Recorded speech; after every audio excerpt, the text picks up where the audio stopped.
it doesn't have to be perfect in the field, and the two are not like the data noise that you get from perhaps a lack of reliability or some noise is like that's a valuable thing because that's the world. It's where we are. It's messy. So I think the two work together. You've got a supercomputer sitting between your ears, some more super than others, and it is taking all of the signals, which we can measure and not measure, and giving you an output as a single number. Like that's like pretty amazing stuff. Models and AI and all of these things that we build, they don't care about physiology. They don't understand physiology and they don't use physiology. They use numbers. And that's super important to understand because if it says this and your physiological understanding is different, it doesn't matter. Whatever it is, make sure that you pass the pillow test.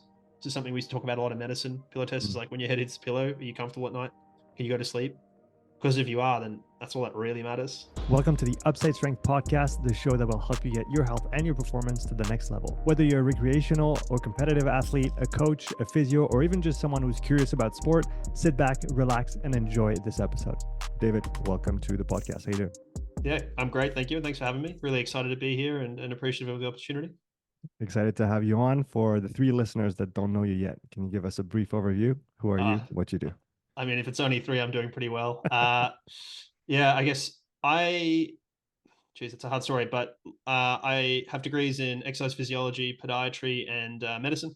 I sort of went through those periods. I was coaching at a semi-elite level in Australia, doing some S&C.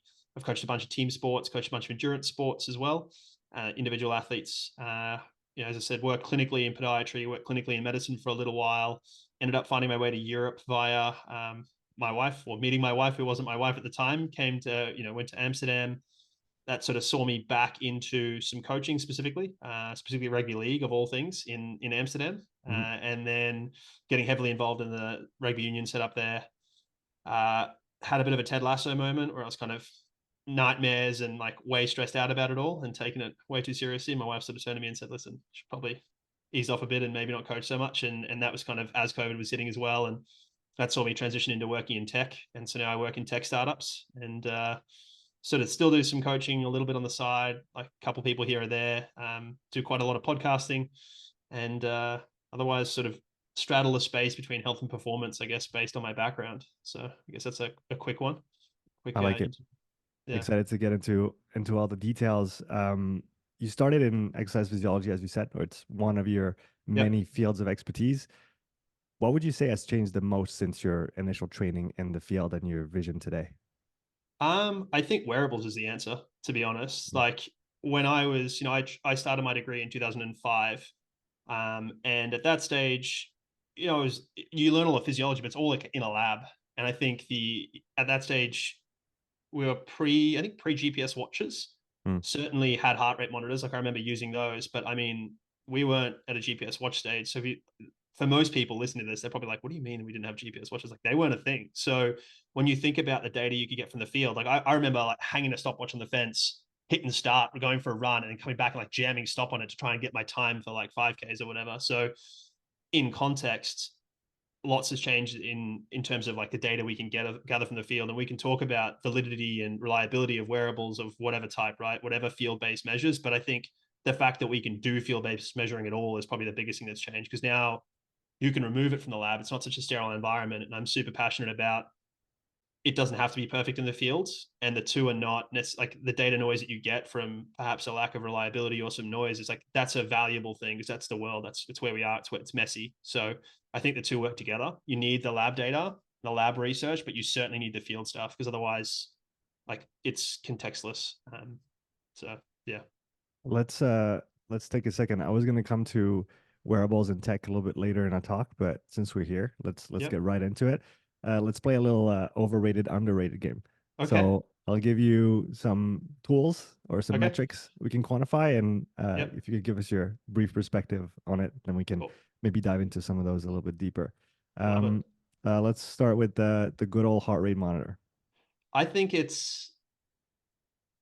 depends who you talk to. Like I have people in my life who certainly underrated, and I have people in my life who probably overrated. I think I'd say probably as a blanket thing, I'd say in all aspects, the way I approach it is understand the sort like what it's measuring, not what it's Mhm. telling you it's measuring, right? So heart rate monitor is a perfect example.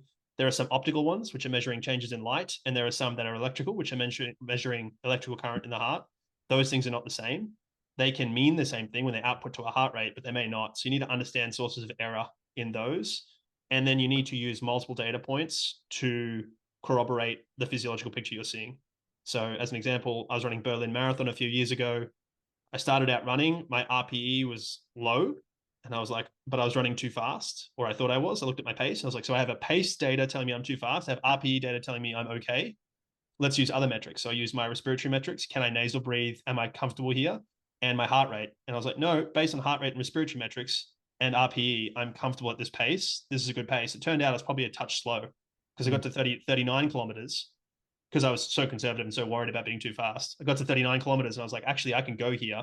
And so I picked it up significantly from there. So that's an example of multiple metrics rather than relying on any one thing, because any one thing can have all sorts of problems. So heart rate, for instance, humidity, like, so temperature can change it, like how that measures caffeine, all those things. So you got to understand, what's being measured versus what it's telling you, and then perhaps sources of error as well, and then sources of data noise, I guess, as well. All right, I'm gonna push you a little bit more because I haven't heard Cool. an overrated or underrated in that statement. Um, Just as a uh, and I just to be clear, I really appreciate your perspective on using those different perspectives to kind of yeah, triangulate. That's very much the way that I operate whenever we talk about measuring stuff inside the body or outside. But it's always interesting, I guess, in the current context and what you yeah, see. Do you think yeah. it's over-indexed or under-indexed? I'd say for beginners, they probably overemphasize it, and for elites, they probably underemphasize it. Hmm. How So I so? think I think in elites, there's a lack of understanding in some contexts, not all elites, right? And these are broad brushstrokes, but I think there's this thought of I'm fit if it's low and I'm unfit if it's high, when Yeah. certainly you can be overtraining and suppress it. And I think in beginners, there's this misunderstanding of like heart rate zones, and the thought that the zones are hard and that you can't go over this, and all this sort of discussion around whatever it is, training zones. I think there's probably an overemphasis on that. So it's kind of probably reflects a little bit of the Dunning-Kruger effect of this, like, yeah, probably reflects the Dunning-Kruger effect more than anything else. Okay, I like it. GPS. Uh And let's take two different contexts. Let's take on one side maybe an endurance sport like yeah, running, and then yeah, on the other something like rugby, since you've worked in yeah. team sports as well. I think it's misused in rugby and underrated there. I think um there's a lack of, like, high speed running is probably, it's usually like 15 minutes, like 15 meters per second, I think it is. I can't remember the number now. Was it 15 Uh, kilometers an hour? 15 kilometers an hour, Yeah, probably. it's Yeah, 15 kilometers an hour. Sorry, please excuse my no problem. rustiness, but that's not really that high speed. And I think understanding there's nuance within that is super important, because I mean that's slower than I run a marathon in. Mhm. So, like, for context, I'm not an elite marathoner, and that's slower than I run a marathon. That's not high speed running, Yeah. especially not for guys who are fast. So I think there's a lack of texture there in that data.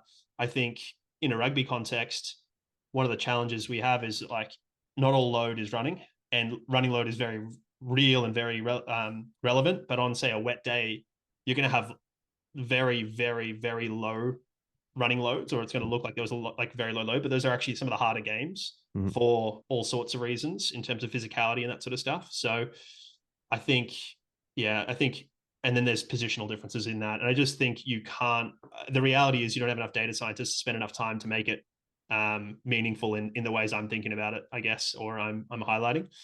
In an endurance context, I think probably overrated, in that people treat their watch like it's gospel when it isn't, because ultimately it's about, can you get to the finish line as quickly as possible, right? So most people finish any race with a metric on their watch that isn't the race metric. So whether it's more than 42.2 kilometers at the end of a marathon, or it's 10.1 kilometers at the end of a 10K, like, the goal is to get to the finish line, and they've measured that, and it has to be within a certain area. So whether it's GPS error or something like that. And I also think that too many people spend a lot of time obsessing about watch metrics when, I think we're losing a feel for it. So I use the context of, when I used to go out and run 5Ks and put a stopwatch on the fence, I ran with a guy at that time, and this guy was unbelievable. He could tell me what pace we were running at any given moment, and he could tell me how far we'd run. Now, I never got there. I was terrible at that sort of stuff, and I'm still not particularly good.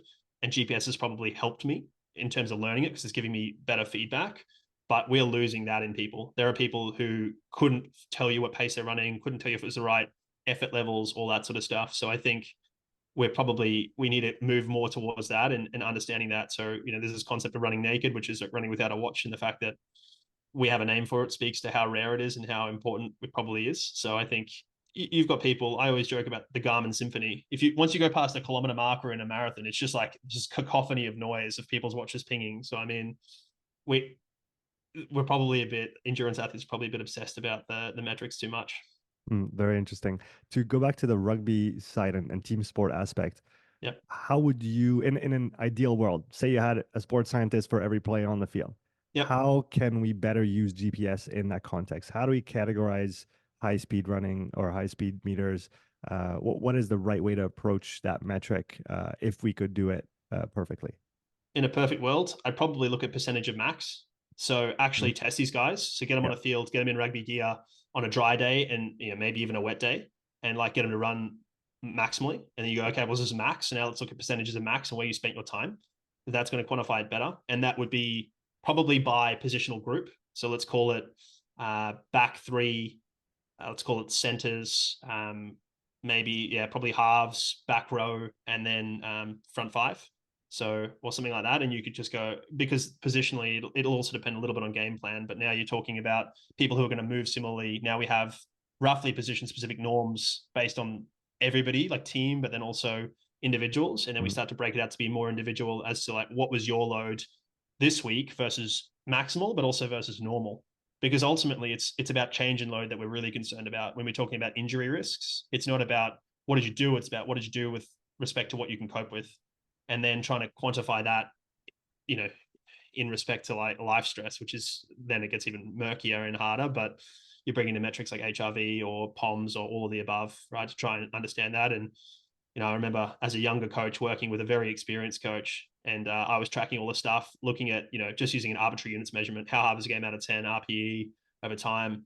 And I remember telling this coach, "Oh, this guy's a bit, I'm a bit concerned about this guy because his RPE was really high this week." He's, "Yeah, mate, but he says that every week. He just plays really hard." And I was like, "Oh, it's a really good point." And he's like, "I'm really worried about that guy." And I was like, "Oh, but it was low this week." He's like, "Yeah, but he's struggling at home." And I was like, "Oh, well." All of a sudden, I got this context from a very experienced coach who coached professionally when I was like 20 years old, trying to bring some sports science to a club rugby competition in Brisbane. So yeah, I learned good lessons there. Yeah, I like the approach of the max anchoring that at the top and then working backwards. And like you said, you could probably establish some percentage zones based on Yep. different groups of athletes, based on levels too. Yep. Assuming higher level rugby players in that context would probably tolerate a higher density of high speed running meters than somebody who is Yep. less of a training status. Let's move to I guess a derivative from heart rate, HRV. Yep. Big fan. I measure it multiple ways. Hmm. I think it's overrated in the health and wellness community and underrated in the athletic community. Okay. Um, Yeah. so I think I see a lot of Goodhart's law sort of playing into the health and wellness community where people are trying to use all number of things to improve their HRV, not understanding that HRV is an indicator of stress. It's not the goal, right? So when the Goodhart's law is when a measure becomes the goal, it ceases to be a good measure. And so I think they're trying to optimize HRV, which is not particularly hard to hack, let's be honest, via some breathing metrics. So you can certainly improve it. Whether that's meaningful in what you're trying to make HRV mean, I'm not convinced. Mm. So I think HRV is an indicator, it's not the goal. And so you need to live a life that facilitates a good HRV, not try and hack your way to a good HRV. And so I think that's the case. I think a lot of athletes don't like HRV because it doesn't do what they want it to do. So they want it to say you can train hard today or you can't train hard today, not, hey, you need to change some macro things. And the texture and the nuance in it is really hard to understand. Seasonal variance, stressor, and other things. So, even the difference between overnight average, which is what most wearables are measuring, versus like say a morning sample, which is something like I use HRV for training, and even a morning sample is completely different to a night sample. Like I can do Mhm. any number of things and get relatively okay or bad night values, and it's completely different in the morning. So what are you trying to make it mean? Are you trying to reflect your behaviors in the evening, which is an overnight average fundamentally? Or are you trying to look at, are you ready to absorb training that morning? In which case, a morning samples probably makes more sense. Yeah, I've used HRV for training for over a year every single day. Big fan of Marco's work. I had Yeah. him on the podcast a long time ago. So I'd recommend anybody who wants an easy way to track that. That's also the other part is the convenience Oh side, yeah. right? It's easier to just let your watch or your ring measure it through the night and then have a Yep. score when you wake up. It's a little more tedious to actually do the minute sampling in the morning. But then there's the other extreme as well. I've worked with some people here in nearby France. Somebody who has been for many years now at the top of the food chain when it comes to all the HRV research. But he had his, I think it was Nordic Combine athletes. They would have to do something like, I think it took 10 minutes every single morning, and you did 5 Yep. minutes lying down, 5 minutes standing, and just the fatigue of that it generates of just people just don't want to do it. You know, it's Yep. such a heavy investment. Where's the right kind of equilibrium point, if there is one, to get the most useful data without it taking all day? I mean, look, if you don't have space to do 1 minute measurement in the morning, we probably need to talk about your morning routine, like and your life stress around that. And some people say, "Hey, I've got kids." It's like if you got kids, like cool, do an overnight average, fine, do your best there. Like I get it, that's hard. But if you there's this classic like Buddhist saying is like everyone should meditate for 10 minutes a day. And if you don't have time, then you should meditate for 20 minutes. Like if we are at a stage in our lives where we can't spend the time to do this, then that's its own issue that you need to sort out because that's going to be affecting your HRV more than the benefit of tracking it. So you probably need to sort that out. Does everyone need to track it? Certainly not. But if you're going to track it, then track it. I think there's some, I mean, look, Marco is a friend of mine. He's done some great writing on this topic. So like go check out his Substack and his Medium and all his writing there. But I mean, there's some really interesting stuff around, as you said, sitting versus lying versus standing and how do you do that? For me, for ease of it, I do sitting up in the morning. I get up, go to the toilet, grab my phone, sit down and do it and just go for it. Do a minute there. Mm-hmm. You fill out, he's got some subjective stuff and then he gives you some advice from there. I track it. I'll be honest, I don't modify training a lot around it because I found the things that impact my ability to adapt and my HRV both morning and evening are fundamentally work related. I can run a marathon, I can run an ultra marathon, I can do all sorts of training. I'm pretty fine. In fact, it's probably a little bit better. But if I drive for a long period of time or I have a lot of meetings or something like that, then that cooks me the next day. So then it's about, and with that information, it's about engineering the life that facilitates not having that, right? So it's moving those things around so they're spread out rather than having six in a row, because that's what really like affects me. And then travel, of course, which you have to travel or you don't have to travel. That's kind of what it boils down to. Mm-hmm. That makes sense. Next, we're gonna go power meter. Overrated, underrated. Uh Underrated in, well, I don't know if you can underrate it in cycling. I mean, it's not overrated in cycling. I think in running, this is actually something I've changed my mind on. Until a little while ago, I was like, this isn't power. You're not measuring running power. This has no meaning. It's useless. Now, having understood a little bit more, it isn't power, and it's a number that translates to something like cycling power, Mm-hmm. gives you a similar sort of insight, and then there's some values to that. I think the proponents would say that it removes things like the noise in heart rate data, and I don't think that's noise. I think that's actually signal, right? If your Mm-hmm. heart rate is artificially high because it's hot, like that's actually helpful, not Yeah. a burden. But I do think there's some value in it for some people pacing wise in running, and I think there's perhaps some values for some people who are, especially in like a trail race, uphill versus flat. I'm still trying to understand if it's going to be good enough when it comes to weather, so like wind or something like that, because I don't know how well it takes that in. And Mm-hmm. I'll be honest, I haven't played with Stride. I've played with the Coros pod and that sort of thing, and I used it. The data didn't have significantly more meaning to me than pace did, but I was running fundamentally flat. And then there's all sorts of adjusted paces that you can get on watches now, which are pretty good as well for like for elevation gain. So if it's something that helps you and you can make sense of it, and you already understand cycling power, then I think it probably makes a ton of sense for you. I think, is it necessary?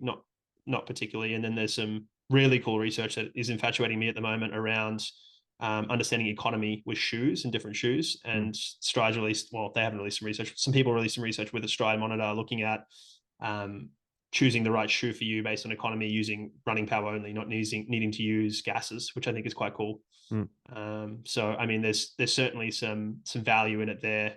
Yeah, if you're a technophile and or you understand power, maybe it's underrated for you in running. For the rest of us, maybe not. I don't know. It's hard to know. How about lactate?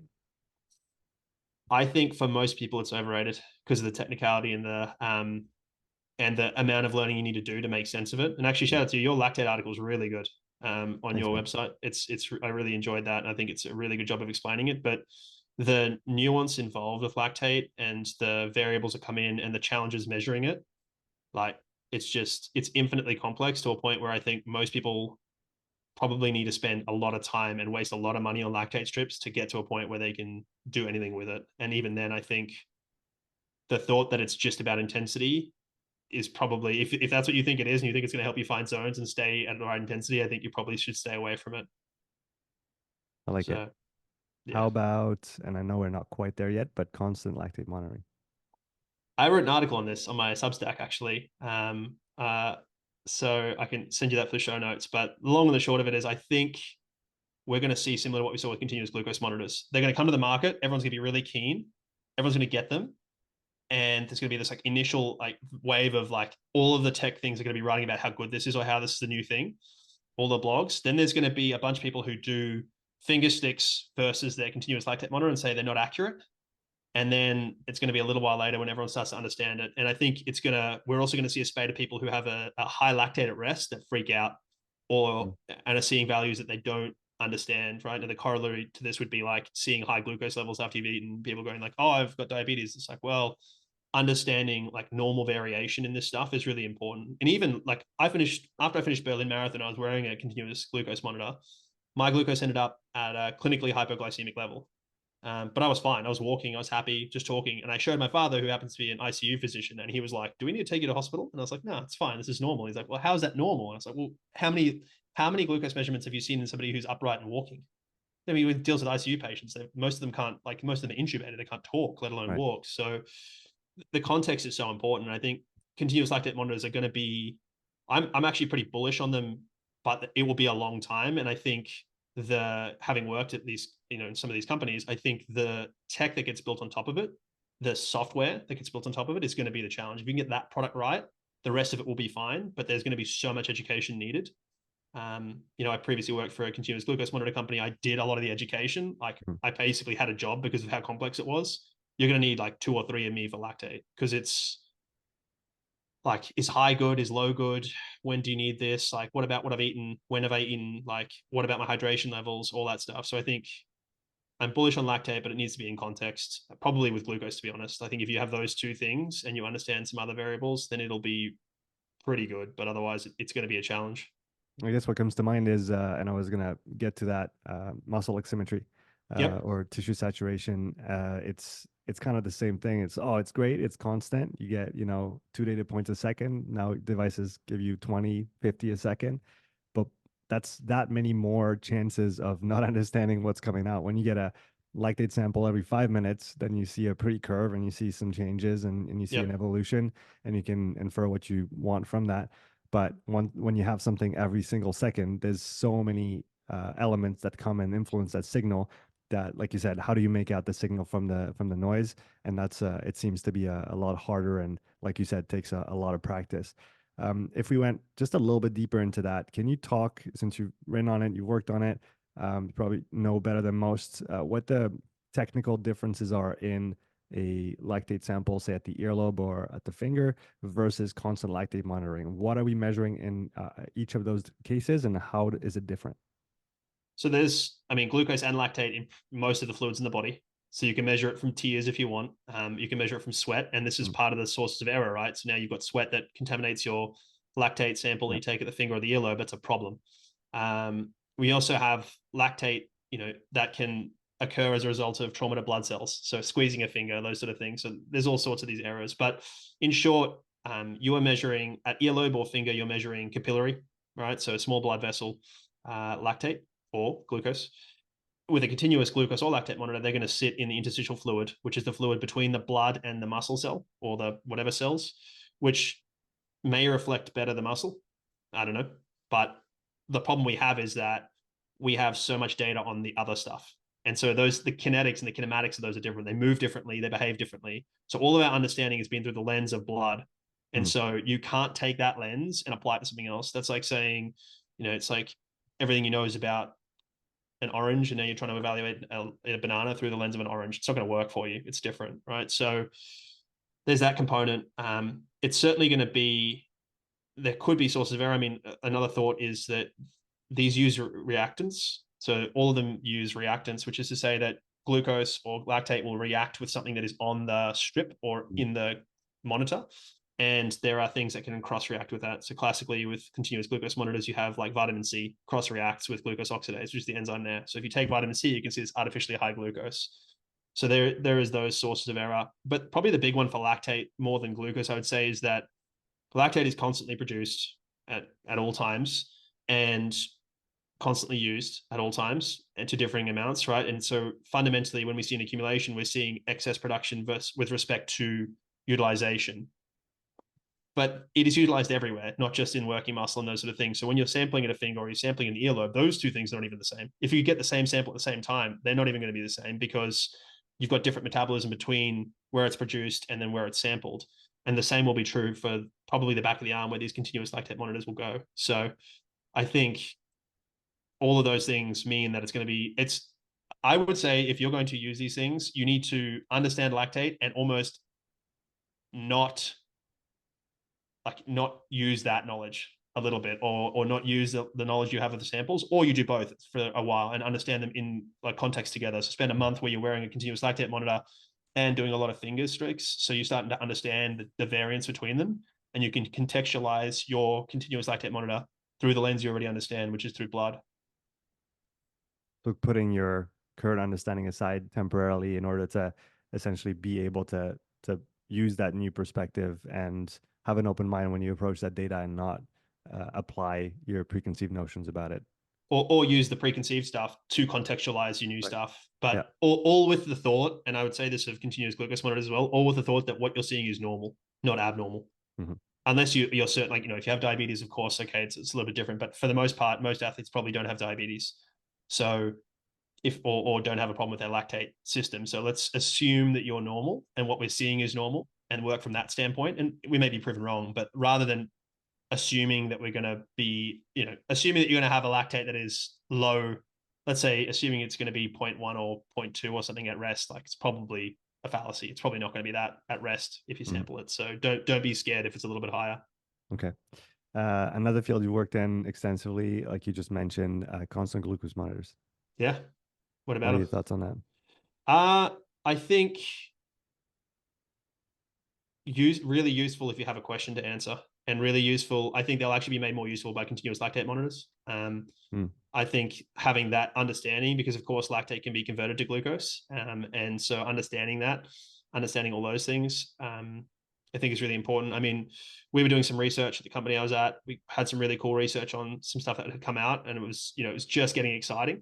Unfortunately, the company's now ceased to be in existence, but like I learned a lot from them. I found great use in them. I think they will continue to be very useful, but like the challenge is always going to be, I mean, data frequency is probably the biggest difference in the market and the biggest challenge. 15-minute data points look nothing like 1-minute data points to your muscle oxygenation thing. And I'm not even convinced 1 minute is better than 2 minutes.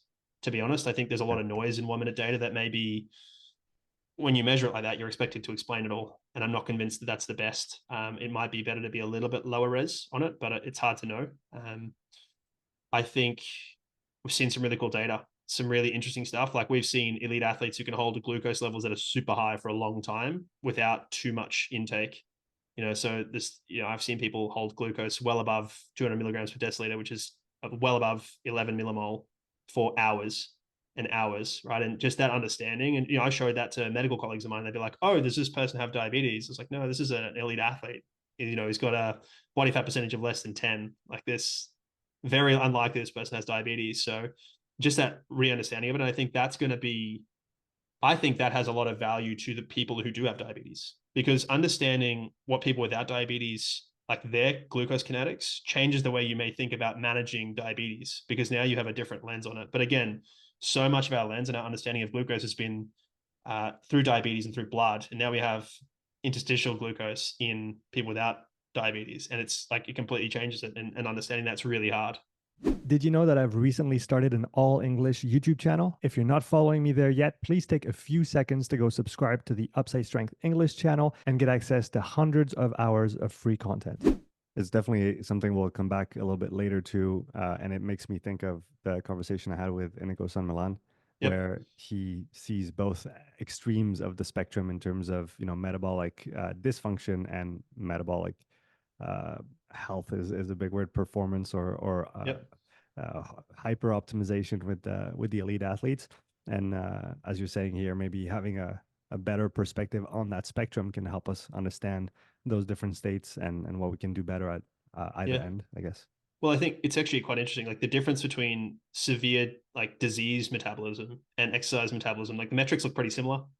Like if I was to show you a bunch of metrics from somebody who's just finished a marathon, you'd think they're very sick. Yeah, So that's a really interesting point, and it's a really interesting corollary to draw. And it's something I picked up pretty early in medicine. I was like, oh, this like his lactate values are high and the glucose is high and blood pressure's. I'm like, kind of looks like a marathon. So it's certainly there are some parallels to think about there. But even if you want to start thinking about concepts of things like hormesis, it's like, well, maybe this helps us be able to tolerate being severely unwell if that happens to happen to us for whatever reason, right? Maybe mm. that's why fitness reduces all cause mortality, because even if you get severely sick, your physiology is a bit more used to dealing with that. That which does make a lot of sense, Yeah.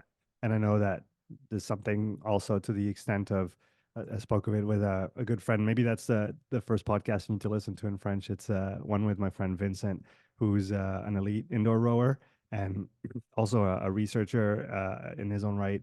And he was talking about the importance of lactate exposure to cells and how that can have positive effects on the cancer mitigation and those considerations. So, like you said, kind of prepping the body to face those stresses if and when they come. It's a very interesting thought. And back to what you were saying before, you look at somebody's lactate after a marathon, it looks like somebody's sick. Yeah, the big difference is somebody just ran a marathon, the other one's just sitting there. Yep. And that should say a lot about, the importance of that first state that we talked about. Yeah, for sure. 100%. And the context is important, right? In the data, it always like it only takes you so many times to get caught out being shown data and misinterpreting it as a young insert here, coach, doctor, whatever, to understand context is important. Absolutely. I've got a couple more metrics for you. First one or next one would be muscle oximetry, overrated, underrated. Like, listen, it's an area I need to work on. So I'm going to say it's underrated because I haven't done a lot with it. Everything I'm seeing in terms of like intensity control, even I had a friend recently, she's an elite triathlete, was really struggling on her race bike. She Mm. was struggling on race day. She's does 70.3 triathlons. Would get off would cycle terribly, low power, feel like real heavy legs, feel like she was pushing it, get off, run terribly, couldn't understand it. And I said to her, "Can you just get a muscle oximetry and just check your bike position?" Because she had no issues on a gravel bike, and then lo and behold, muscle oximetry was super low Mm. when she was in her time trial position. So I was like, "Well, you're occluding something somewhere. Fix your position." And all of a sudden, she was like, "Oh, Jesus, feels way better." And I was like, "Well, so I think probably underrated because I don't have enough insight into it and it's somewhere I want to go. But all of the signal I'm seeing from people I respect, including yourself, I've got your Moxie episode downloaded that Awesome. I've listened to most of and I'm going to re-listen to again. So I think, is it worth the expense? It's a hard question to answer. And It is. maybe it isn't for some people, but I think by virtue of where we're headed with tech, like this stuff will get cheaper and smaller. And I think once it's smaller and cheaper, once it's not going to torch all of your tights because you have to slit it under your tights or whatever. Once we're at that stage, I think it's probably going to be very, very useful, and it's probably going to replace lactate in many senses because of the things you've mentioned. Mm. Next, I want to talk about ventilation.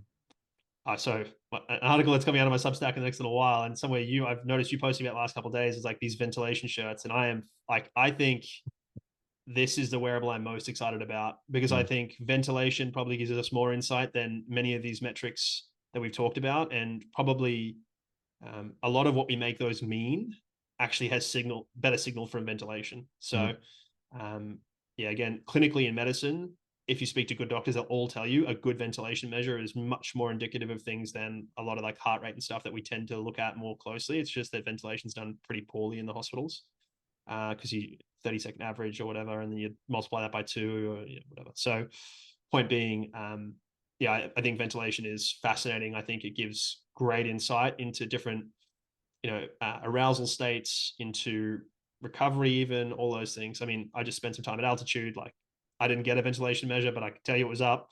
So all those things, I think it's probably a better way to do thresholding. Like if we're talking about trying to understand physiological zones, ventilation makes more sense to me than anything else. Mhm. Maybe lactate, but again, you got to get good samples there. Whereas ventilation's pretty easy to see.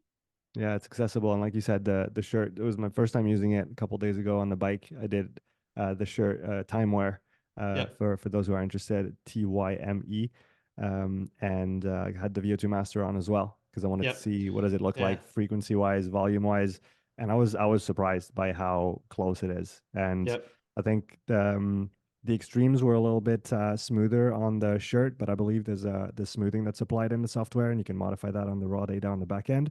yep, From what I heard, shout out to Johnny Whale who helped me a little bit understand that. But it was pretty impressive given it's literally just a shirt that you wear and that it's yep, going to give you your frequency with high accuracy, and the volume uh was I was especially surprised about how accurate the volume was.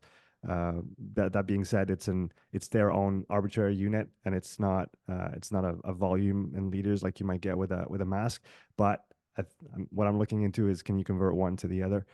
As in, if I have the baseline with the VO2 master, can I then convert my shirt yep, data? And like you said, I think that's extremely interesting moving forward. It's very easy to implement, right? There's not yeah, no calibration. Just put it on and go do yeah, your thing. yep, And in contests like, and I know we've talked about this a little bit off air, respiratory training. I think yep, that's one way of quantifying things that yep, you can't do with the mask. Because if you need to have a device in your yep, mouth to breathe with or through, that limits it right away. So yeah, I'm yeah. pretty excited about that as well. I also think, I mean, one of the things to note with all of these things, if you are, because they're not calculating respiration, right? Let's be really clear. They are not calculating it. What they are measuring is chest expansion. Mhm. So understanding that, they then have to convert it into things like volumes or numbers. And so whenever you have something like that, where you have measured versus like calculated or reported, you're going to have smoothing, you have algorithms, all that stuff, and it's never going to function as well at the extremes. Mhm. And that speaks to athletes as well, right? Yeah, So if you have Christian Blumenfeld's a good example, like his lung volumes are gonna like they're not going to be reported well on any wearable because they're so abnormal. They're so much bigger than everyone else's because of his chest wall. So yeah. just understanding that again speaks to like the thin slicing that you need to take to understanding all tech, but certainly things once you go to the field. Two more for you. Last two. Yep. First one, I've heard you speak about briefly. I'm interested in your opinion on that because I've changed my stance on it. DFA Alpha 1. Yeah, I was super bullish on this mostly because of Marco's stuff. Yeah. And he built an app for it. I went and ran with it. I found it to be helpful in that respect, but I probably changed my mind on it. I don't know if it really added a lot to me. I was like bullish on it, trying to tell me first threshold really is like, can I Yeah. be under first threshold? But yeah, probably less bullish on it now. Data's looking less good. I give it up. I don't have the app anymore. So like that probably speaks enough to it and I don't use it anymore. So even with how good Marco was at building things and how easy that was to use, it was just still a bit clunky for me because I had to do averages of this amount of time. And yeah, it was just never, it was hard for me to pinpoint. I probably should have done it on a treadmill, to be honest, but I like running outside too much. But I found it hard to find a good pace there that was better than intrinsic feeling. Yeah. Well, one thing that unfortunately kind of ruined it for me was, to our prior point, is the impact of breathing Yeah. on that signal.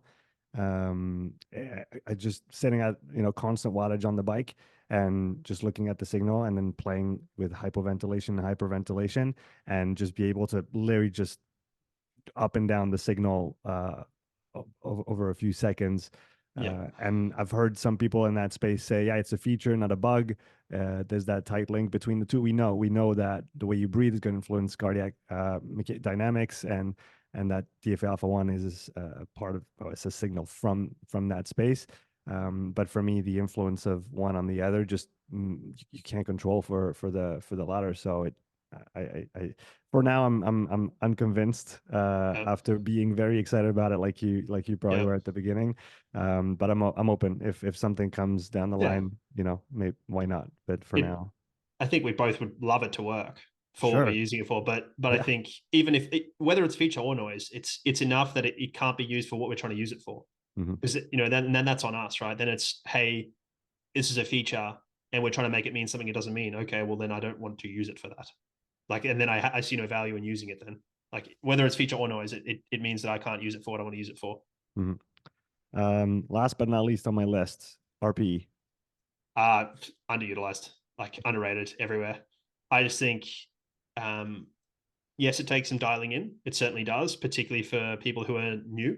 I think you need to dial that in, and maybe, every now and again they say you got to go see God, right? In a workout, as like, a minute assault bike sprint or something to really understand what a 10 is, perhaps.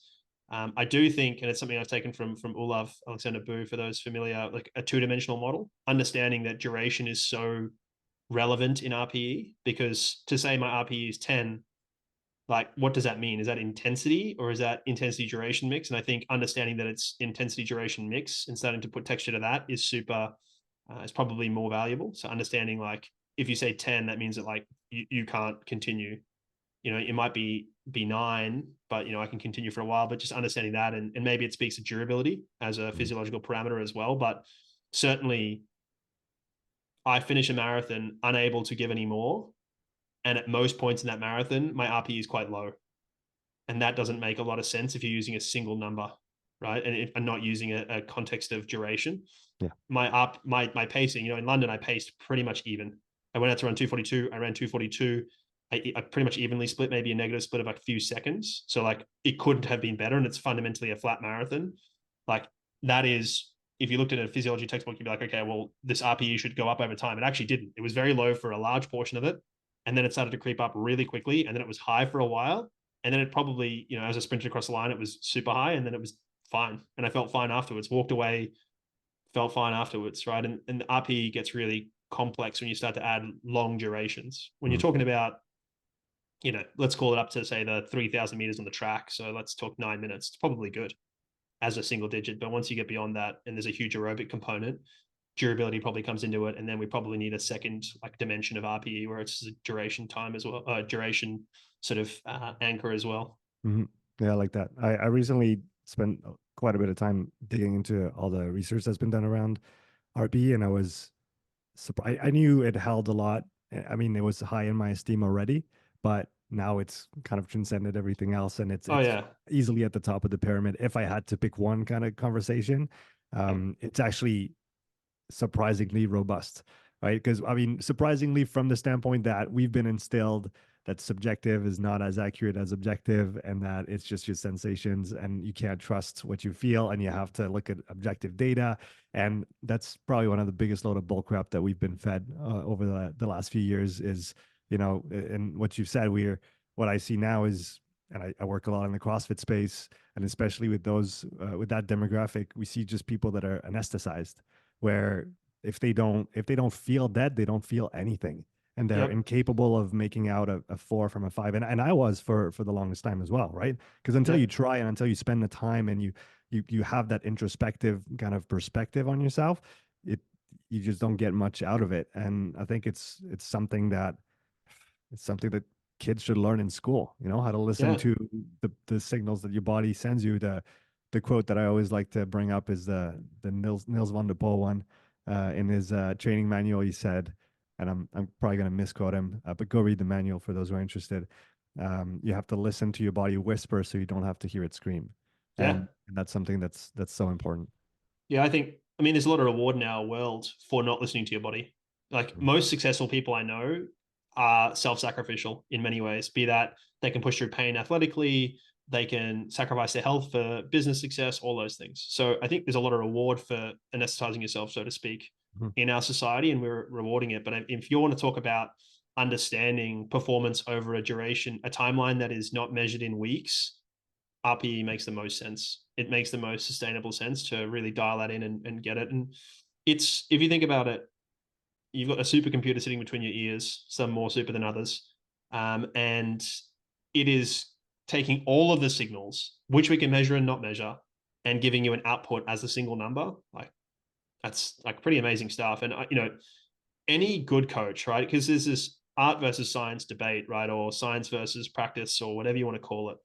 But all of the good coaches, be they science-based or not, will tell you the best barometer of how someone is going is ask them how they're going.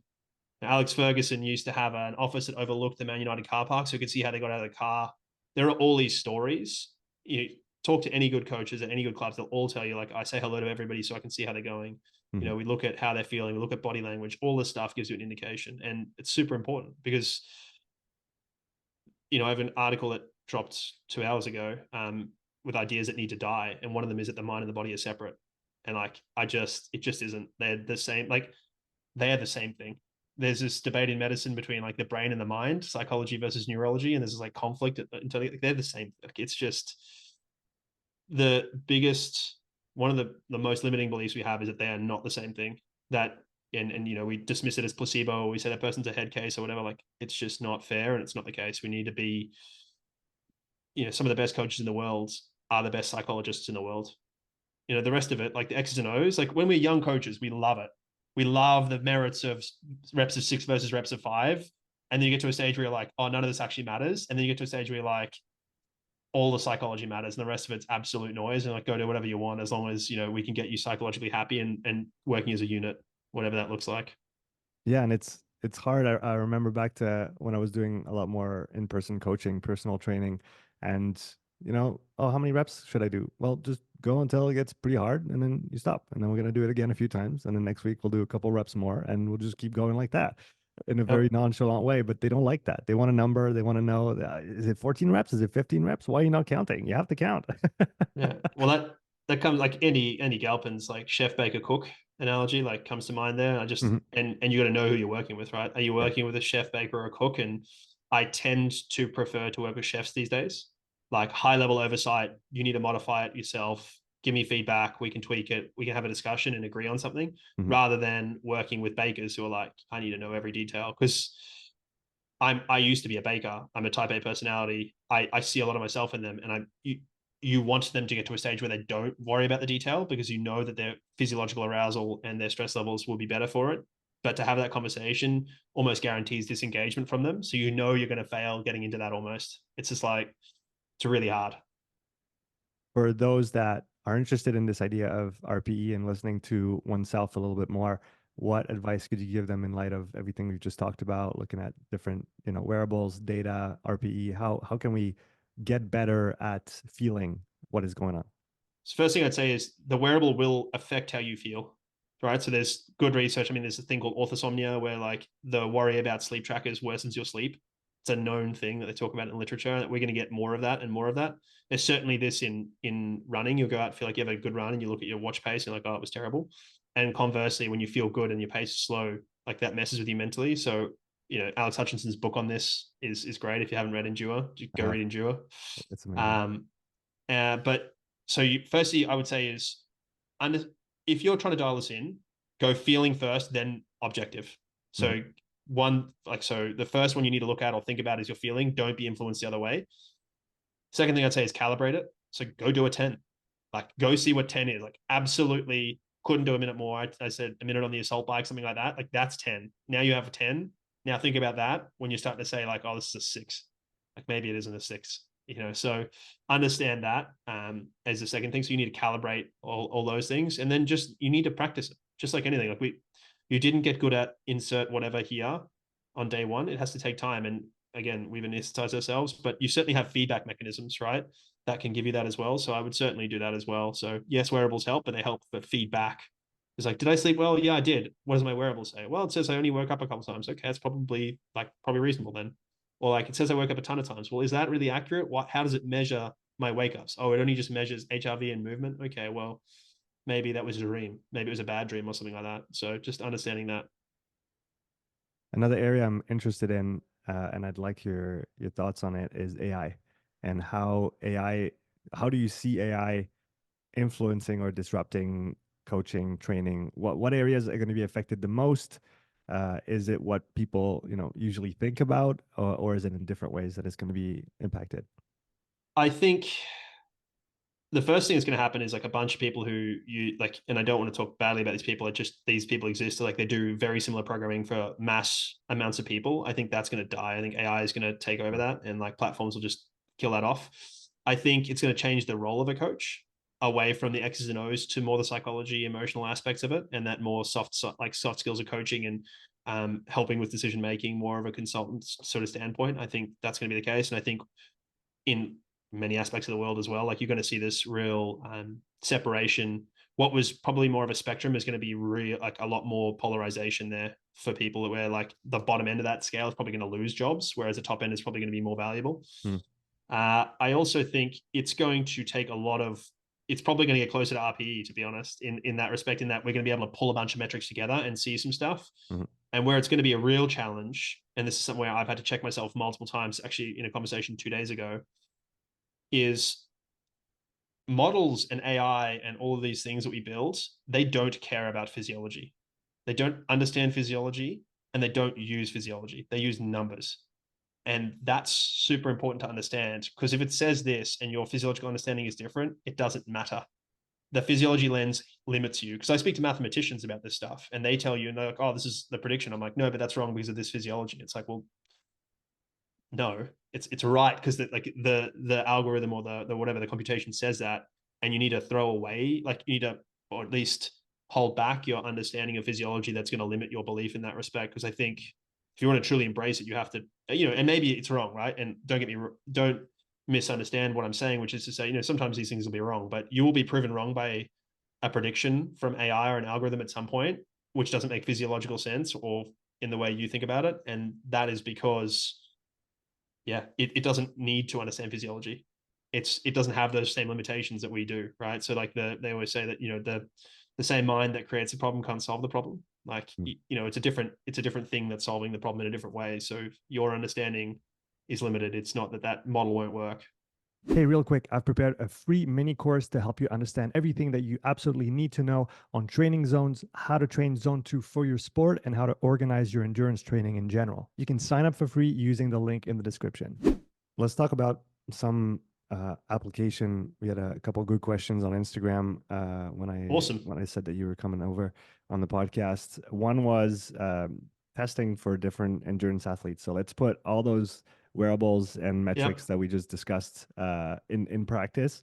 How Yep. do you approach testing for endurance athletes, and maybe give us 2 or 3 different cases that you're familiar with? It's running, cycling, triathlon, and the Yep. specific demands of those disciplines. Yeah, I tend to use a skill lens, which it sounds weird for an endurance sport, but I think it's underdone there. So Mm. understanding that, let's use a marathon because it's what I spent half the episode talking about. Apologies. It's where my head's at as an athlete. So the marathon isn't just about the physiology. It's not about having a high lactate threshold and a good running economy. Those things are important, but it's about being able to go from the start line to the finish line in as quick as possible time, which has components of physiology and pacing, which is a skill, fueling, which is a skill, race tactics, which is a skill. Do I go with the pack? Do I stay without the pack? It's windy. Should I sit in? How do I do? I do a negative split? What are the course constraints? We just saw Boston Marathon. Almost everyone blew up on the hills. You know, of course, because that happens every time, right? It's just at a hard time. So understanding that all those factors play in. So addressing all of those and ensuring that they can execute on race day is probably what, like the goal metric. Breaking that down and making sure that we touch on all those things that are not going to be touched on by the physiology, right? So we're going to condition you physiologically, but we need to make sure that you can fuel properly. So where are we building that in? We're going to talk race strategy. We're going to talk how do we deal with that, making good decisions around winds, etc., weather, all those things, adjusting pacing strategies in the heat. What are we doing for cooling? If it's hot, can we grab ice cubes and hold them, etc., etc., etc. So I won't labor the point. Then when it comes to testing, it's like, where are we and where do we need to get to? Or where are we hoping to get to? I tend to use an extensification rather than an intensification for people. So I tend to like think about it that way and look at where they are and then try and extend that using like super Renato Canova inspired type of marathon sessions, and really building towards that, I guess, what is effectively durability. So in someone like myself, standardly, I'll build up from goal marathon pace. I'll have an idea what I want to run, and then I'll build that up from, 3 kilometers, like, multiple reps of 3 kilometers to 4 kilometers, 5 kilometers, up to 3 sets of 10 kilometers. So 2 weeks out of a marathon, I'm doing three sets of 10 kilometers at marathon pace with a kilometer between those that's a little bit shorter, and a jog warm up and jog cool down. So we're talking 38 kilometers, 30 of it at marathon pace. So when it gets to marathon day, it's like, I know exactly what I'm going to run because I've just done something like that on heavy legs, all going well, I can execute on race day. So I tend to sort of use that, reverse engineer, look for deficits, address a deficit in a general phase, then extensify in the specific phase and go that way. So in terms of testing, Mostly it's about running. Can you run fast enough for a duration, right? And like, yes, we use heart rate to corroborate, like, anyone can eke out, you know, I can run that rep at that pace, sure, but like your heart rate's 190, it's probably not helpful. That's probably not a good representation. And in that case, maybe depending on athlete type, you might decide, let's go do a bunch of time trials. Let's do a 5K, 10K, half marathon, see where you're at and see where we need to address it from there. Um, Recently spoke to somebody, a high rocks athlete actually. And I mean, that's a really fascinating case because it's a known quantity. I heard your conversation with Hunter and really Yeah, enjoyed that actually. thanks. But yeah, it's a really known quantity. So now, yes, of course, you can break each of the individual implements down or each of the individual stations in the running down. And you also need to be able to execute for an hour at relatively high intensity, hour and 5, hour and 10, wherever you are. But then you need to start piecing that together. So it's all good to say I can run 10 by a kilometer in 3 minutes a kilometer. But what about after a bunch of lunges or after some reverse sled or that sort of thing? And then understanding the skill. I mean, Hunter spoke to the running that's in between the implement and the start of the kilometer, like, because it's not a kilometer, right? It's from the end of your station to the start of the kilometer, like, so all of those little things to reverse engineer that. But I think the most important test is always your previous event, highlighting weaknesses, highlighting points of need. You address those in the preseason or the off season or the early phase, and then you build through a specific prep for the thing that's required. Again, working general to specific is always how I go. So in an early phase of my marathon blocks, it'll always be specific VO2 max type work, or traditionally what is called threshold work. And then we move into a more marathon specific stuff, which is, just working on effectively durability if we use a physiology lens. But all of this is a skill lens for me. I need to be faster, I need to be able to, sustain this. And then I need to work towards running that pace at an extended period of time with fueling on at the same time of day, whether I've eaten breakfast or not, et cetera, et cetera, et cetera, with caffeine. So, For the for the running, I'll let you continue for the others just after. I like your contextual approach of, like you said, looking at what is going on race day, what is needed on race day, and everything that it involves. Because I think we can easily get stuck in the data and the physiology and quantifying this, and not then thinking of its application. I guess it's a test in the lab or an isolated physiological test is very much just a snapshot in a given context, and it's rarely done in the context of the competition itself. So it's almost it's not a one-to-one between the two, far from it. You can definitely, it doesn't mean it's not useful, right? Because it does mean you have a controlled environment, so you can test, retest, and see how things evolve over time. But you can just say, okay, that's my lactate test, so that's going to be my pace. That's going to be my exactly. thing on the road. Yeah, I've got a close friend who's a very good runner. He has a lot of cramping problems. Like, he has the physiological capacity to run 219, a 219 marathon. Never broken 220. Just keeps having cramps. So like, until he can sort that out, and I'm not talking, it's like not a small thing. It's not like it's not that he's not conditioned. It's not that he hasn't gone and sorted this out. He has done more work on cramping than a lot of people I know, but he can't solve it. And until he can solve it, he can't run 220 or sub 220, right? So like, that's the end of the story. It doesn't matter about his physiology. He could be physiologically ready to run 205. If he cramps, it doesn't matter. He can't do it. So it's about crossing the finish line first. And so I would use that context always. But yeah, so testing, I think physiology and how you test people is about what they're trying to get out of it, and how you may not need to do much testing, to be honest. Because if they can tell you where they're deficient and you know how to solve that problem, and you have indicators that will tell you if that's solved, then you go from there.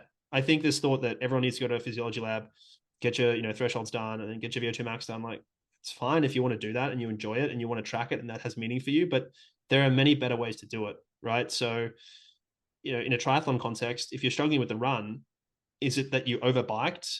Is it that you can't run off the bike? Because those things are not to do with your physiological, like, that's not really that physiological, to be honest.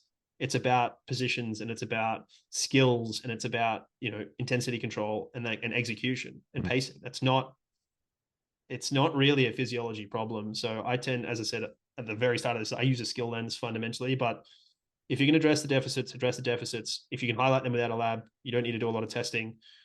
If an athlete said to me, I'm unconstrained by money, I'll happily do as much testing as possible and use as many wearables as you'd like. What would you like and when would you like it? Is probably a better way, or is a different way to answer this question. I would say that provided you as a coach and they, as the athlete, have the time to dig into all of the stuff, and it's a net positive, not a net negative. Because you made a really good point about your colleague who measures HRV. Like at some point, wearing all these things gets to be a burden. Even for someone like me who does this, it's kind of my shtick. It's kind of what I enjoy doing.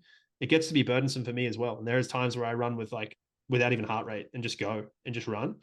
And so, provided you can do that, then I think there's value in probably having good metrics on sessions that are above first threshold. And then good metrics is about how many you're willing to test and measure and take. Probably not worth wearing a VO2 mask, for those sessions because they're pretty unpleasant. To be completely honest, maybe it's worthwhile getting a sample at a certain time to understand some stuff. But I mean, it gets technical and there's lots of sources of error there. But I'd certainly recommend heart rate for a lot of it, just to really understand one internal metric of work that goes with an external metric of work. So pace power, an internal metric is helpful as a kind of minimum that I'd recommend for most people. And then from there, it's about addressing specific deficits you may or may not have, right? So you might want to use, if you're struggling with your RPE and you are struggling with understanding your thresholds, maybe you use a muscle oximetry. If you're struggling with, and that's probably on a low intensity session, not a high intensity session, but if you're looking at a peripheral limitation, you may use that for a higher intensity session. Mm. So it'll all be about understanding the rate limiter and then addressing that. And even again, in an endurance context, one of your rate limiters may be peripheral adaptation. I work with a couple of guys who are ex Ironman or ex cyclists who are now running. It's like their limitation is not central. They've got a Corvette engine in an absolute mini chassis. They don't, like, tendons and joints can't handle this. So the limitation's got nothing to do with physiology. It's I mean, it does, but it's not it's not cardiovascular physiology. It is all musculoskeletal physiology. So you have to expose them to that and then get the stimulus elsewhere, get them to cycle hard and go do their thing with their friends. And then when they're running low intensity so they can condition the tendons, muscles, etc. Yeah, I'm probably going to put myself out of work by saying that, but because I do a lot of physiological testing, especially, like I said, CrossFit, endurance sports. But the more I move forward, the more I see it as almost more of an education session, right? For people to understand how those things work at a base level. And sometimes that can help create buy-in from what I've seen. Massively. So they accept what we actually prescribe afterwards. But like you said, if you ask the right questions, I mean, based on the questionnaire that they fill out before we do the test, and based on what they're good at, what they're less good at, what they've done a lot, what they haven't done, what they prefer doing or not, I kind of know where things are going to fall, and then the data just comes to confirm what we knew from the information we had prior. And obviously, it objectivizes things and it puts numbers on different aspects. And I love Steven Seiler's 3P model, so performance, physiology, perception. So trying to triangulate with all of those. And if you have say you're on a bike, you have a power metric, you have a power data, you have the heart rate, lactate, muscle oximetry, and then you also have your RPE. And if you have all three, you're golden. You don't need much more than that. That's as much as you're going to need to triangulate and make sure things are going well. So I definitely converge with the way that you see things on the testing side. And some of it's personality, context type. Like, so using, I know you're a fan of Lionel Sanders, and he famously stopped using lactate or whatever. Yeah. Some of that's and I spent a bit of time with the Norwegian triathletes. Like, some of that is contextually dependent. There were no GPS watches in Kenya until a little while ago. Those guys were still the top 100 marathoners in the world, probably came from Kenya, and still probably do, regardless of GPS watch or not. None of those Kenyans know their lactates. None of them have had a VO2 max test. Like, it's not necessary nor sufficient, but it may help, and it may help understanding, and it may help culturally. And there may be a reason that you want to do it culturally, and it may help. And it's athlete dependent as well, athlete type, all those things. And maybe it helps to calibrate. Maybe it helps because the athlete can't explain to you what his deficit is, and or she, and then you test them and you go, hey, it's here. And then again, getting them to buy in, and sometimes getting them to buy in because you know what it is, they don't believe you, they don't agree, and then they get the testing, and now it's, hey, you actually do need to do a lot of lower intensity stuff because, like, this first threshold is very low. We need to compress that up to the second threshold a little bit. So let's work on that. So sometimes it's proving a point or buy-in or all those things. So there are reasons you do it. And this is, again, the art of coaching, not the science of it. The science of it says test everybody and then prescribe based on that. I tend to agree with you. I think your point around knowing what they're good at by what they enjoy, and what they, so understanding their physiological profile by what they enjoy and what they do a lot of and what they're good at. There was a period of time when I was training, and I used to have a day where I did only stuff I hated. in the gym, and I got so strong so quick. It was all the stuff I hated doing. It was obviously where I was like bad at it or mechanically disadvantaged or Mhm. like deficit, and I just got so strong. It's yeah, it's something I'm gonna probably bring back to some of my training is like, let's do all the stuff on one day that I hate that I need to do, right? Ankle mobility and whatever else, because that's then gonna set you up really well. But it also psychologically is a lot easier for me to go like, today's the day, and I gotta like, I'm gonna be pushing shit uphill, and like that's okay. Mhm. Today's gonna be a really bad day, and there's something nice about having one day that's terrible, and you're just like, here we are. I guess So that goes back to something Alex Hutchinson said when I had him on the podcast is, the best training is the one you've never done. The best yep. stimulus is the one you've never had. And we often forget that as a lever for progress Oh because we're so yeah. stuck in our specificity kind of bubble. And if we just went outside of that for a little bit and worked on something maybe unrelated, maybe on paper that has nothing to do with what you're supposed to be doing, uh, oftentimes, especially if you've neglected those things for a long time, that pays huge dividends. Yeah, and I think that's also how we can see people often evangelizing certain training programs that they've changed to when they Yeah. didn't realize that it's like the program is what it is. It's just the change that's been helpful, be Mhm. it that they've never done that before, or just the change of stimulus. Mhm. And then conversely, not sitting with that stimulus for long enough is also a problem. Like a close Yeah. friend of mine, just strength and conditioning coach with the UFC. He like, yeah, we used to joke he has like programming ADHD. Like he would be new program every 2 weeks, and I conversely was the opposite. I was like, no, no, 10-week program, and we're sticking to this. Yeah. I will cross the T's and dot the I's, and this will be perfect.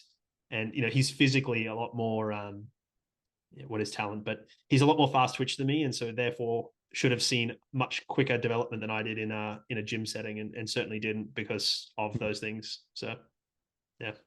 If we turn to coaches who are listening, given your experience so far, everything that you've done at many different levels in the sporting realm, what would be your advice for coaches who want to become better at their craft? Do it. Do the craft. And like when I say the craft, I don't mean the X's and O's. I mean like the actual coaching thing. So coach different people in different realms of the world, in different sports and that sort of thing. I think understand if you want to be an endurance coach, go coach team sports because you develop different skills. So thinking about it from a development standpoint, we generally say you need general development and specific development, and then like sports specific development. Like think about it the same way from coaching. Go coach a different age group or a different thing, and you'll find that it is so challenging. One of the most challenging things I ever had to do was I started coaching when I was 17. So I just finished school and I was 17. It was my first thing I was coaching, and I was coaching fine. It was fine, no worries. Then 2 years later, or sorry, the next year, I just turned 18. I started coaching a girls' school in the track and field, and so some of these girls were my age or just a little bit younger than me. And so, of course, there's all sorts of uh, concerns around this young male who's coaching these girls, and I was very aware of them and very careful with that as a result. But what it made me do is I couldn't coach through any physical contact anymore, and that sounds a bit funny, but like so much of what you're doing with like males in the gym is like, hey mate, like push this, and you like put a finger on the back, or you go like chest up, or you do this, or you high five them on the way into the gym, shake their hand. Couldn't do any of that. Now all of a sudden I'm trying to explain a track start, but I can't physically make any contact with them. She's like, that changed the whole way I coached and how I use my words and all those things. And then similarly, coaching in a different culture. I moved to the Netherlands. Now I'm coaching in a different culture. And the way they understand the sport, like that intrinsic knowledge of rugby, is not there in the Netherlands. In Mm. France, or at least in the south of France, most people would be able to explain the loose rules of rugby to me. In the Netherlands, they don't, it's not on TV, they don't see it, like no idea. So how do you teach somebody who's never seen rugby what rugby is? And this is what I had to do in the Netherlands because there was a couple of guys who come down. They're like, "Yeah, I'm a hockey player. I heard rugby is fun. I'm coming." And I'm like, I've never spoken to somebody who has zero knowledge of rugby. In Australia, in South Africa, where I spent most of my lives, everyone understands rugby. Like what it is. Pass backwards, run forwards. Ball looks like this. Most people can pass. They can probably kick. They've probably done a bit of it. Now all of a sudden you're like, hey, this is a rugby ball. And they're like, geez, it's a funny shape. Like, wow, okay, this is completely different. So I'd say that your true ability to coach is to coach like stuff, areas outside of what you're used to and outside of shared understanding. And then probably the thing that helped that I actually did as part of a weightlifting qualification was video yourself coaching. It's very unpleasant, but it'll be very powerful learning for you. All of the mannerisms you don't like, you'll notice. All of the things you say that are filler words or that, you'll notice all these things. So yeah, film yourself coaching if you can, or get someone else to film you. I think it's super powerful. And then if you can and you have this ability, get other people to give you feedback, but not make sure that they are not cheerleaders for you.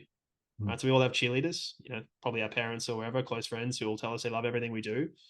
Try and find the people who are going to give you the feedback you don't want to hear, or that they think you need to hear, or that you want to hear, but no one will give you. Right. That like tough feedback, like, hey, actually, man, like probably shouldn't have said that, or I don't actually like that program, or those things, because that's the stuff you need, right? And they're hard to find because that is an uncomfortable conversation to have with everybody. I think this is a great piece of advice. And back to your teaching rugby to people that don't know rugby. I played rugby for quite some years, and when I came back from Canada 5 years ago, I helped the local team here with strength and conditioning. Eventually, got to help with the Swiss Academy with the youngsters for a couple years, and I went to one of the rugby, I guess, coaching courses here in Switzerland. And there's this guy, Lutti, his last name is, one of the head instructors in Swiss rugby. And during the weekend, he had a class of kids. There were maybe 7, 8 from the local school come up at the camp, and I kid you not, those kids had never seen an oval ball and never even Yep. heard the word rugby. And he didn't even say the word rugby once.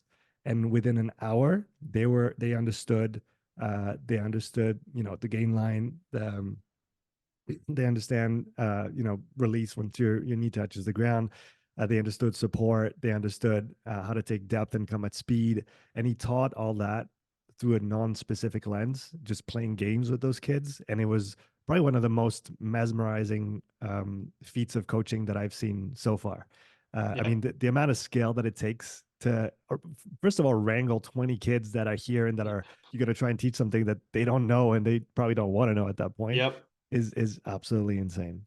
Yeah, I mean, I would have loved to have watched that. I've seen similar sort of things. I've spoken to people who doing advanced coaching courses in the Netherlands, like a masters of sports coaching. They had to coach a sport they didn't know, to people who knew it, which is a little bit easier. So coaching a sport you don't know to people Mhm. you don't know is about how do you actually coach, right? That is, it's making people be better. But yeah, those sort of things are when you start to really understand what coaching is versus what we think it is. Like many people think that coaching is like, here's a program, go do this, right? Be that strength and conditioning, endurance, or whatever. But the coaching is all the other stuff. It's getting people to buy in and do the things and teaching them and helping them understand. Because again, we also think that, and I struggle with this in the Netherlands, was given my cultural differences, was I used to say things and anticipate that to have an effect. But because of the lens they had, like what I said didn't mean the same thing as to them as what I was hoping it meant. So understanding that communication is what is received, not what is said, is super important here. So, the guy you were mentioning, he taught via doing. He's like, here's the rules of the game, work it out. Then all of a sudden they understand depth, they understand these things. He's not teaching them that. He's not telling them, oh, when your knee goes to the ground, you have to release the ball. It's like, no, the rules of the game are X. Now work it out. It's actually some of the most fun I had coaching. I did a gamification course Mm. through Coursera, and then use video game design principles to help teach better tactical nous and certain aspects of the game plan to these guys who are playing top level Dutch rugby, which is not a particularly high level, but these guys are playing top level, and it was like trying to get them to understand tactical adaptation better. So I use video game design principles in that. So like this person has this ability and this person has this ability. How are you going to use them? How are you going to adapt? What if that person does this? Now let's change the rules. Now you have to adapt. And they loved it.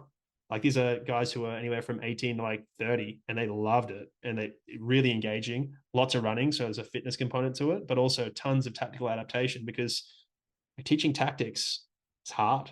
You have to be exposed. Like it's so hard. I've heard you say on a podcast while I was prepping for this one how important you or how much importance you assign to marketing and communication. Yep. I've come to a very similar perspective on the topic. Can you elaborate on that a little bit? I think it works in nicely with what we were just talking about. Yeah, I guess I spent a lot of my life frustrated. Like, I was a podiatrist in 2011, when Born to Run came out. So now I Mm. got a bunch of people who are used to having orthotics and shoes coming to me saying, I'm throwing these in the bin. You're selling snake oil. This is all garbage. And what you realize is like, I mean, that book is like Born to Run is just an amazing book. It's, go read it. You're going to go run. You're probably going to want to throw your shoes out. You don't have to do that, but you're certainly going to want to go run. But you start to realize that like the storytelling aspects and the marketing aspects are so big in creating buy-in. And ultimately, we've all seen, any coach listening to this has seen a terrible program work really well, and a really good program's not work so well. And you start to understand the nuances buy-in and buying into that situation and buying into you as a coach, buying into the program. And this is kind of what we're talking about with your testing. Maybe the testing is what they require. Maybe the in for them is I'm going to Sean because Sean does testing that no one else does. But then you keep them because of who you are. But if you don't do that testing, which is maybe a marketing tool fundamentally, and I don't want to talk badly about testing, I'm not talking it down, but it's an example. Mhm. Maybe that's what gets them through the door. And then they can then spend time with Sean and go, actually, I really want to work with Sean. He does know what he's doing. I do buy into him. But without that, they don't buy in. So now, do you do the testing or do you not do the testing? Whether or not you believe in it, right? Same thing with self-promotion on Instagram and all this stuff. Recently, I've started doing a lot more of this, putting myself out a lot more on social media and that sort of stuff. And I've found, a lot more success from it. I'm the same guy. I'm doing the same stuff, but now people are seeing it, they're noticing it, they're hearing me talk on podcasts or whatever else. And then all of a sudden there's a lot more opportunity for me. And it's just something we're super uncomfortable with, particularly, coming from an Australian culture where tall poppy syndrome is everywhere. It's really hard for me to do. But, when you start to see that success, you start to see the buy-in, all of a sudden you're like, oh wow, this person, perception of your knowledge is just as important as the knowledge, right? I spent some time in America as a medical student, but in America, medical students wear doctor's coats. So now everyone's calling me doc, and I'm being asked questions. Whereas in Australia, it's like, oh, that kid in the corner of the room, like, yeah, we don't, whatever, right? So that stuff is super important, super contextual, right? And yeah, I think they talk a lot about how you look, all that stuff, and maybe there's Nassim Taleb often talks about like go for the guy that doesn't look good because he's going to have overcome that, and I tend to agree. But also the way to have gotten a lot of opportunities to look the part, right? Look the part, be early, do all those things so that you get the buy-in from people. Because if you don't, then that's a problem. Yeah, and I find it tricky sometimes on that front because there are a lot of people today that use those marketing tactics to Yep. just grab your attention and then don't deliver on the back end. And I guess that's how I rationalize, using copywriting. And as soon as you get into that realm, you're thinking psychology, and Yep. it trends toward manipulation, or at least you're conscious of the person's emotional state or what you're trying to induce or you're trying to do in that space.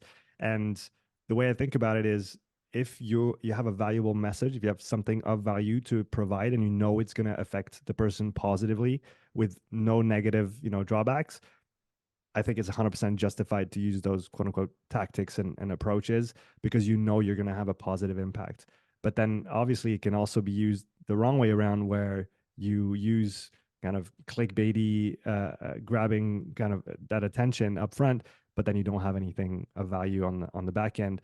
And hopefully that can help coaches that have things to say and that know that they can help people to do that better and to invest more energy into that. Because like you said, you could be the best coach. If nobody knows about it and you can't communicate it properly, then who cares? Nobody does. So if you want to actually make a difference, you owe it to yourself, for all the skills that you've acquired, all the knowledge that you've built, to learn and know how to communicate that effectively. Yeah. I mean, look, you get to choose. You don't have to do it, but everyone else is. Right. So you get to play by whatever rules you want to set for yourself. For a long time, I was like, I will not get a job via nepotism. There is no way I will accept a job via nepotism. I will earn everything I get. Right. That was my view for a long time. I didn't want any job I didn't deserve. I was so like hell bent on that. That was fine. Everyone else is taking jobs via nepotism. So like, there's a guy that I thought knew very little, and I know he knew very little at the time. He was a little bit ahead of me at university. He got a couple of jobs via nepotism. He's now working in elite sport, and he's killing it. That's the job I wanted. I didn't get it, and he got it. And he's very smart now because he spent time in elite environments. Right. Ultimately, he probably didn't deserve it, whatever that is, but he got it, and he probably did deserve it. You know why? Because he fit culturally. Right. And then that cultural fit is so important. And I started to have that, like, that's wisdom where you understand your sort of mistakes of being younger. But what I'm getting at is like, you don't have to play, you don't have to use this stuff. You don't have to use marketing. You don't have to do any of that stuff, but it's going to make your life easier. It's going to make you more effective as a coach and all those things. And as you say, like, people will eventually work out that you're full of garbage or you're not. And so the people who are full of garbage are going to be out there doing it anyway. And they're going to be using these tactics. So you get to use it and try and be force for good, or you get to not use it. And maybe some people find you and you make an impact where you do. And whatever it is, make sure that you pass the pillow test. This is something we talk about a lot in medicine. Pillow test is like when your head hits the pillow, are you comfortable at night? Can you go to sleep? Because if you are, then that's all that really matters, right? So I think it's really important to like be comfortable in what you're doing and doing that. But I think using those using those tactics just it's unfortunately par for the course. But also once you're aware of them and I would encourage people to learn them, because once you're aware of them, you can see through them Mm-hmm. and you can start to see things and you can start to very quickly highlight them and get rid of them. So like there are, whatever article pops up on whatever, and you go, oh, I might want to read that. You're like, given that title, I'm pretty sure it's going to be garbage and it's going to be something like this. And so then you just don't read it, right? So you're sort of bulletproofing yourself against the tactics as well. You talked about it just then, culture, and that might be another realm where people throw the word around a lot and then it falls flat for some. Yeah. From your perspective, how do you build a high performance culture, whether it's in a sport organization, a team, with your athletes? What does it involve? What does it mean? Yeah, it's hard, right? Like there's that famous like Tim Ferriss talks about it a lot. That cultural thing is like, Mm. the old fish swims past two young fish and says, hey boys, how's the water? And they go, water, what's water? It's hard to know what culture is when you're in it. And I didn't really realize what Australian culture was until I left. Even though I'd moved there, I wasn't born there. But certainly as you move cultures, be that between different teams, between different countries, I'm sure you've got great perspectives on this. Like you start to be acutely more aware of what culture is. I mean, culture is really hard to define. It's probably like a shared set of behaviors and understanding. It's probably the easiest way to think about it is like agreements, understanding, meaning that we share. How do you create it? It's very hard. One thing I'd say about culture is like it's almost the hardest thing to build and the easiest thing to break. Culture is about intention, it's co-creation. It's nobody owns culture, or the group owns culture, I'd say. So you have to co-create it, you have to agree upon it, you have to have buy into it, and then you have to have people who uphold it. And that's not just one person, it has to be everybody, and then it has to be consistent. Because you might, if your culture is you have to train to play, like you can't select the best player if he doesn't train, right? Your culture may be, I will treat everybody fairly but not evenly. It's often said in American sport, right? Best players get treated differently. Like you'll be treated fairly, but it's not going to be equally, right? And maybe that's what you decide. But whatever you decide, like, it's really hard. I'd say, yeah, I'm still grappling with this. Like, how do you create a high performance culture? I think it's the other thing is like performance is not for everybody. High performance is not for everybody. Everybody, probably young coaches listening, like you all want to work in high performance. I guarantee you, when like push comes to shove, a bunch of you don't want to work in high performance, and that's not a criticism. It's just that's not an environment you enjoy. Mhm.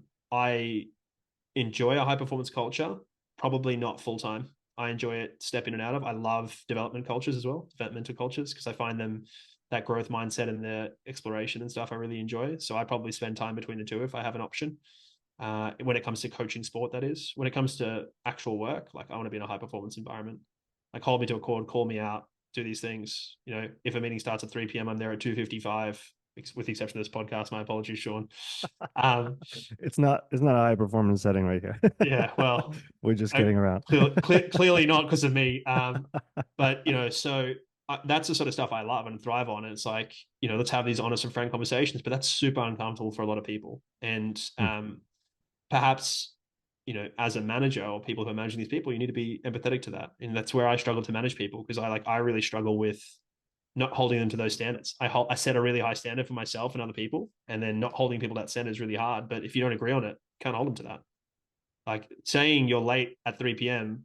because the meeting started at 3 p.m. Like, well, if you haven't agreed to being early, then they're fine. What's your problem? So I've done a good job of not answering a lot of questions this podcast. My apologies to the listeners. But how to create one? I think you have to sit down as a group and agree on some stuff. I would say look at your cultural heritage. So some work I did in Amsterdam was looking at cultural heritage of the club I was involved with. How did it evolve? What's the history of the club? So speaking of that, resonating with it, understanding what was there, and then building a game plan and a culture around that reflected what the club was about. And that helped me get buy-in from people who were more senior at the club, ex-players who came back to watch, all those sort of things, and the player group as well. But I think it's about, understanding where you are, why you are there, trying to create the future, but it's always going to be a reflection of the past and your collective experience. And some of that you will be part of, and some of it you won't. If you're stepping in new, like you're going to bring your own stuff, but there's going to be a bunch of shared culture that you have to step into and understand. And you might want to change some of that, and that's reasonable, but you may have to sort of accept some of that. But so you got to enroll people in culture, so bring them along, help them co-create, uphold some standards, and then be really consistent because it's fragile. Culture is that thing that your mum had when you were a kid that you weren't allowed to touch that was in like the nice area of the house. That's what culture is. Like it's super fragile. You have to use it a lot, but it is easily breakable. That's a very nice way to put it. On that note, having spent you've spent time with Olaf and the Yep. crew. What stood out to you in that environment from a cultural standpoint? Oh, geez. Like I couldn't be more complimentary of that environment. Olav is creating the most welcoming high performance environment I've ever seen. Mostly high performance is uncomfortable. It's not pleasant. It can be very like on edge where everyone's trying to stressed out and high functioning. Lots of laughing, lots of enjoyment, tons of work. Of course, I watched Christian do multiple hours of work around threshold, like and multiple that is more than 3 or 4. So like just unbelievable amounts of work, and that was around an athletics track between cycling and running. So like not exactly the most enjoyable thing from a psychological standpoint, but just super supportive, you know, welcoming, warm. Everyone wants to get better. We're all trying to get better here. That didn't go so well. That's okay. Like, what are the learnings we're taking? Just all of the things that you would want from a coach. And I think probably the biggest misconception there is it's all data and lactate. I would say it's like a lot more of the other stuff. It's a lot more of the soft skills. Yeah, they measure a bunch of that stuff, and that is a small part of what they do, but it's all to contextualize the work that's happening. There's a ton of fun. There's a lot of jokes that happen, lots of laughing. Um, all the meals are shared, every single one of them. Everyone's there, communal. Hey, we're meeting at this time for breakfast. Like, let's all be down here for it. It's just, just a big team. I just felt super welcomed into that environment, which they didn't have to, and that speaks a lot to it. And just super warm people. They care. What do you do outside of this? Tell us about your wife. How can I help you get home? Like all those things. Like, hey, let me show you the quicker way around that. Like all of that stuff. So there's that standard statement, like no one will care what you can do unless they know how much you care or whatever. Like I butchered that quote, but um, it's sort of, there's a high level of care there for humans, which is really interesting. Switching gears a little bit, I want to talk about the performance health continuum. Yeah.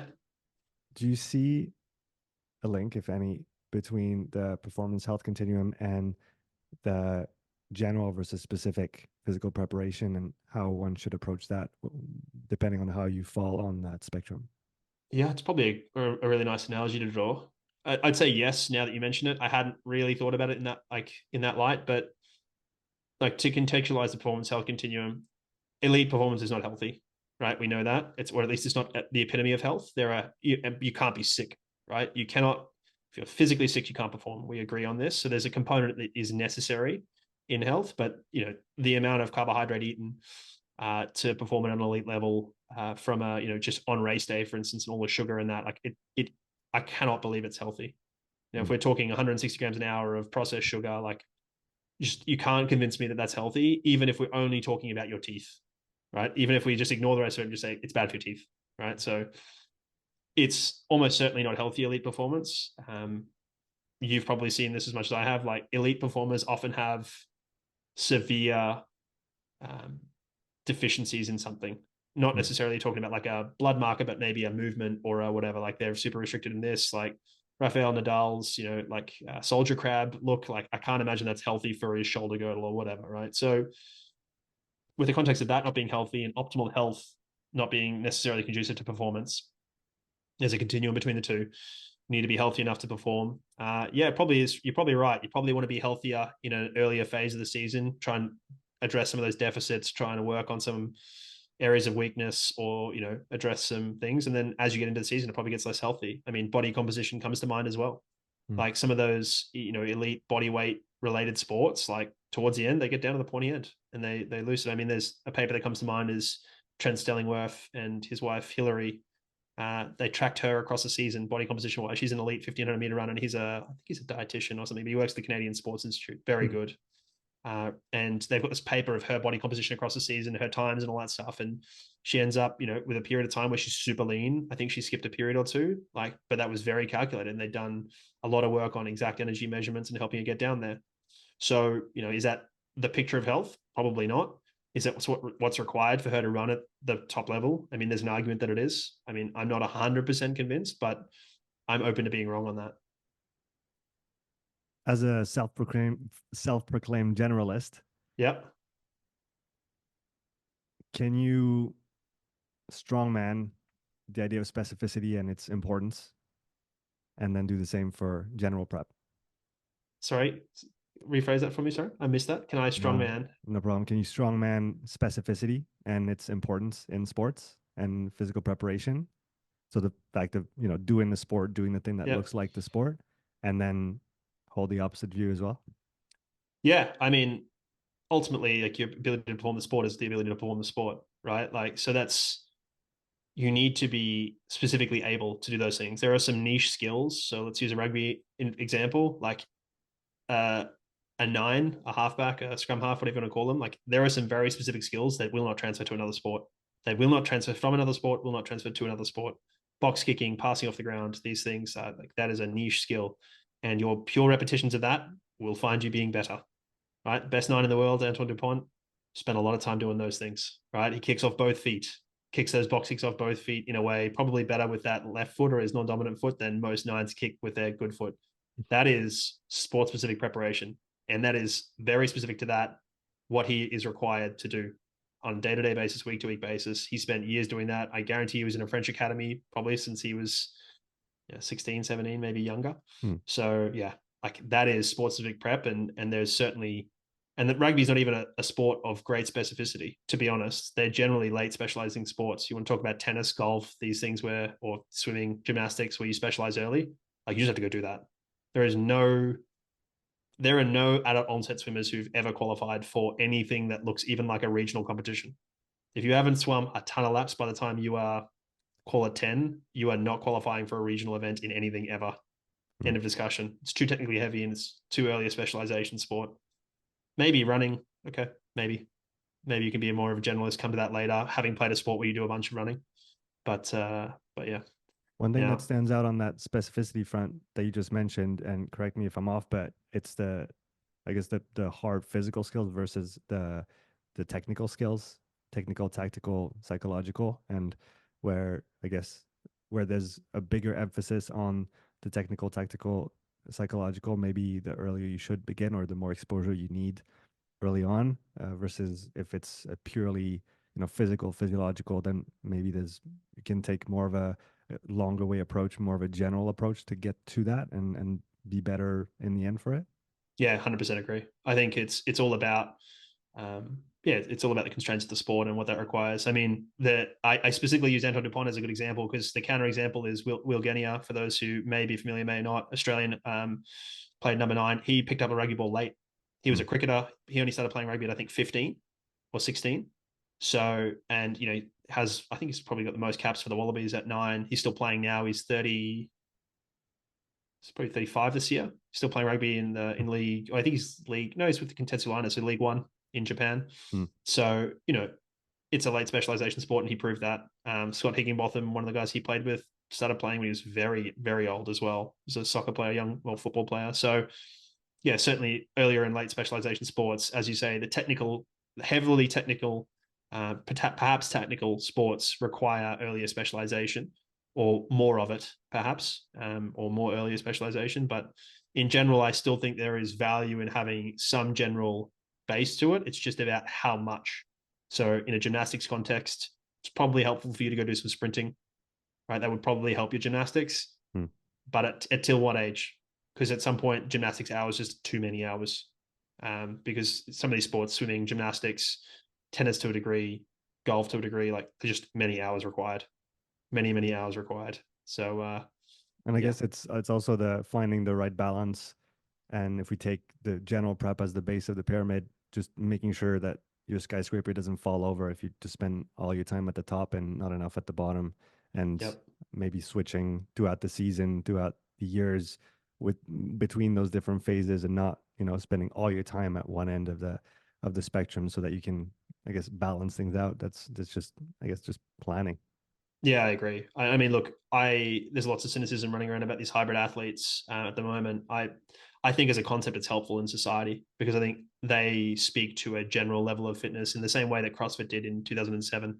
We Hmm. went from like heavily specialist towards CrossFit, and so I was an Olympic weightlifting champion at the time, and saw the advent of CrossFit, and I was like, oh, this is going to be big. And lots of people who say lots of bad things about CrossFit, but it brought the barbell back into the gym. It brought the gymnastics rings back into the gym. I can tell you what a guy who was trying to find gyms with like weightlifting platforms in 2007 until CrossFit came along, there wasn't many.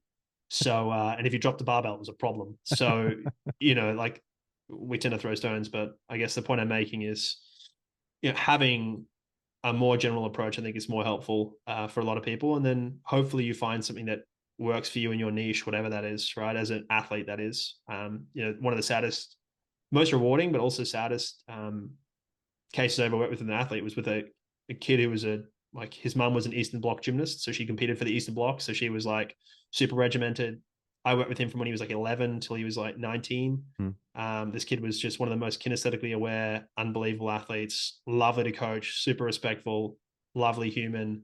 He was cleaning and snatching body weight very early and young and maintained that, was very strong, did gymnastics. Ultimately we were starting to talk about around 16, like when do we start specializing. This kid was doing some road cycling on weekends. He'd play rugby. He was, played a bunch of sports, played volleyball, gymnastics, all of it, but ultimately ended up being the wrong shape for everything. He Hmm. was probably 6 foot, not much more. He's probably like just under 100 kilos, very lean. It's just like, can't play rugby. And he wanted to play like elite level rugby. I was like, she's not going to be big enough, man. Hmm. Like, there's nothing you can do. It wasn't good enough for track and field. It was too big for gymnastics. Like, but when I say rewarding, by the time we got to the end of working together, I would literally be in the gym talking to him while he did his program. Like, he would write his own programs. I would look at them and go, yes, no, indifferent, or like, let's change this or whatever. And well, he had learned partially through some of my stimulus, partially through his own intrinsic motivation, how to do all of that himself. And so that was a priority for him. So he learned it all. And so then now I look at him, he's very physically active on a daily basis now. And like, that's success for me as a coach. So on some level, it's very happy. It's sad that he didn't make, the elite sport he wanted to, but successful human, successful relationships, successful in sport in terms of he still goes out and does whatever he wants to every day, climbs rocks, runs, does some yoga, like does it all. And I think that's, ultimately that's one of the most rewarding things is you've physically educated somebody so they can take that forward with them through life. Like that's success, right? Like the guy I coached who made some representative team and stopped playing a couple of years later, like whatever, that's fine. There's a strength and conditioning coach out of Canada. Her name is Carmen Bott. I think she works a lot in wrestling. That I was privy to spending time with when I was over there, and she said something that's stuck with me, and I used that quote even yesterday. And it dovetails nicely into what you just said, which is you need to, treat and coach your athletes and clients, or coach them in a way that makes you unnecessary. Yeah, You got yeah, to put yourself out of the job in the way that you teach them and coach them, and then you have to treat them in the way that they never want to leave. So yeah, that's, back to educating them, giving them all the pieces that they would need to do it themselves. But then, making sure you bring that extra part of it. Like you said, writing a program soon, we're not going to need somebody to do it. Something's going to do it for us, but it's the other part that we have to lean into and, be present, be personable, or at least put emphasis on those relationships, because at the end of the day, that's really all that matters. yeah. And it's the bit that I enjoy about coaching and miss when I'm not doing it. And the X's and O's. And like, once I've written the program and solved that problem is actually the stuff I hate now.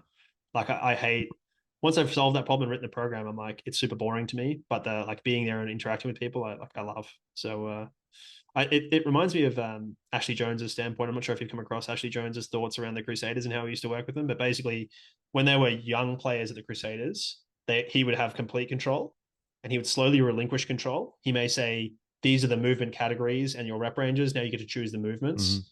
And then he would slowly relinquish control to a stage with Richie McCaw at the end, where he'd be like, "Hey Richie, what do you feel like doing?" And Richie would do.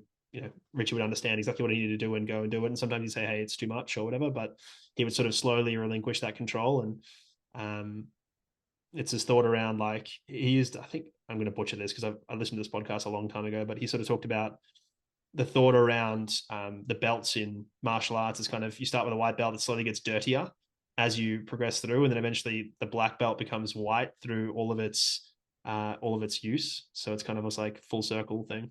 So I like it. I like it. And I think it's a perfect place to end this conversation. David, it's been an absolute pleasure having you on. Hour and 40 minutes. Didn't see the time go by. Cheers. As is usually the case with those great conversations. I want to really thank you for taking the time to come on the podcast. I know you listen into a lot of the episodes. I always appreciate your little texts and feedback when you listen to one. I hope people got as much out of this episode as I did, because I did a tremendous amount. And I hope we can, catch up soon for another one.